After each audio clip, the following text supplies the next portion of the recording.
Hey booktubers! I thought I'd make a haul video for you today. These are just random books that I've picked up during the last 2 months, I guess, except for the ones I already showed you in my first haul of the season. I have a cat here. Can't separate right from left. Anyhow, yeah, let's get started. A few classics I picked out this little novelix. These are the new editions. They release 4 at a time, and this time it's Swedish classics. And this is Moa Martinsson Fjäderbrevet, and this is gorgeous. That's kind of why I picked it up. I was buying a book as a gift for a friend and saw this and decided to pick it up for myself. And these are really short. I've showed you tons of these before. Yeah, beautiful. Then I got Henry James, The Portrait of a Lady. Yeah, The Glare, I'm sorry. This is my first Penguin English Library edition that don't have the soft cover finish. And I kind of like this, but I feel like it's more prone to get ruined. Doesn't feel as strong or safe or whatever. It's gonna get all ugly. Anyhow, Steven talked about this. He read it a while back, and I really liked reading Henry James when I read The Turn of the Screw, and I've been really interested to read one of his longer novels. And this is kind of a long novel, but I really like these editions. They are very nice to read. I like the font size and just how it feels. It's a good size. So yeah, I want to read more classics next year, and I definitely want to get to more Henry James novels. Then I got I think the last books by Shirley Jackson there is.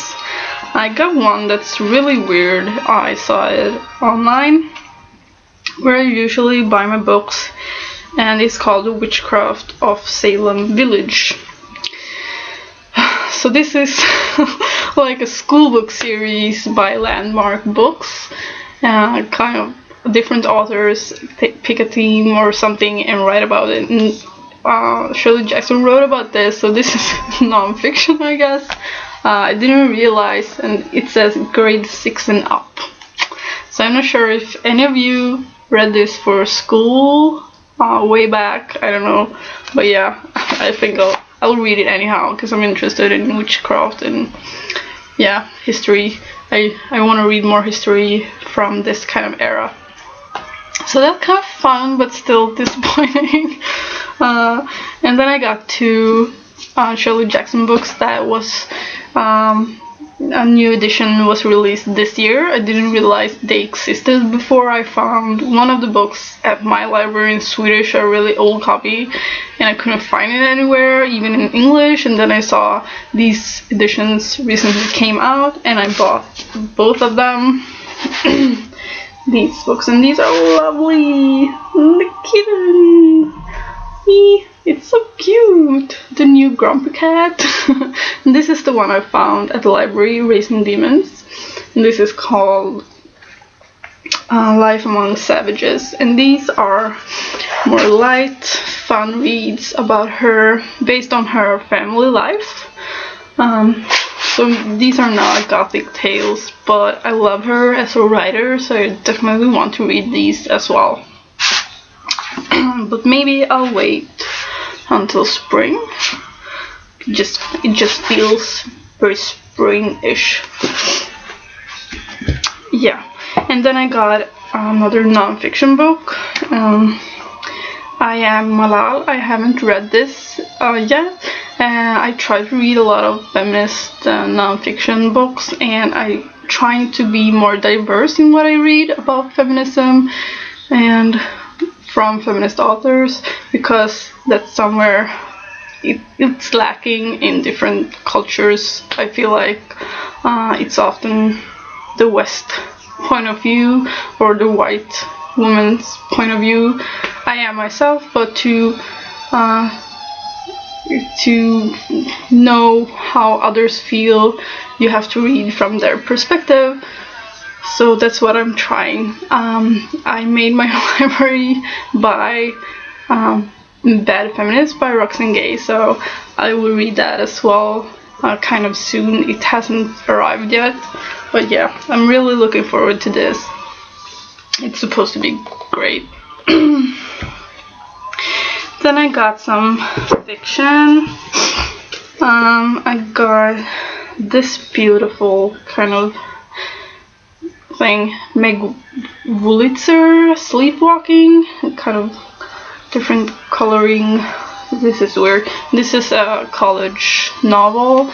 It's about 3 college students' shared fascination with poetry and death, and how one of them must face difficult truths in order to leave her obsession behind. It says, Sleepwalking tells the story of the 3 notorious death girls. So this seems right up my alley. That's why I got it, basically. I just found it on Goodreads and it said death girls like poetry in college. Yeah, just the right thing for me. The next book is a beautiful cover by sort of, no, but really, Midwinter Blood by Marcus Sedgwick. I just realized he's written a lot. I haven't heard about him before. I'm not sure. This is gorgeous and it seems really interesting.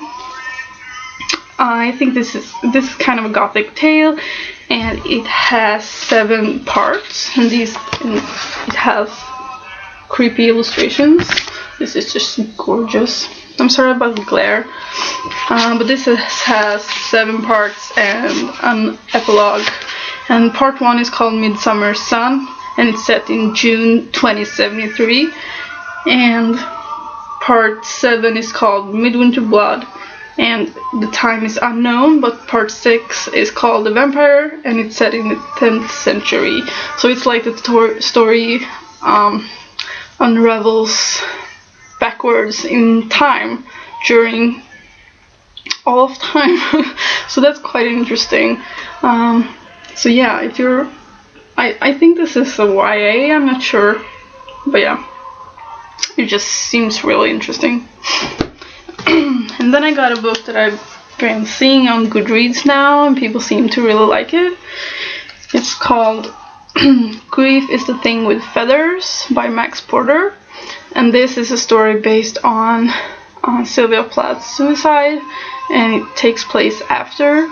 It's about 2 boys and a husband being left behind, and about their grief. And this is kind of short. I'm really hoping to get to this very soon. I have a massive December TBR, but yeah, and this is also gorgeous. Then I got the second installment to Florence and Giles, and this is called The Girl Who Couldn't Read by John Harding, and I'm guessing it's about Florence. So this is the second book, and I did like Florence and Giles, but there was a lot of questions left unanswered, and I felt like he could have said so much more, even though he wouldn't have to explain it fully, but I just felt like he didn't really make the most use of the clues that he left during the book. So that's why I decided to pick this up, and I definitely want to read it as soon as possible before I forget details from the Florence and Giles book. So yeah. And the last book I'm going to show you now is just like a theme by Ghost Hunters by Neil Spring. This is 1926 London haunted house. That's why I bought it. I don't really have much else to say. Yeah, kind of pretty cover. Yeah, so that's it. I I hope you have a great week, and I'll see you soon. Bye.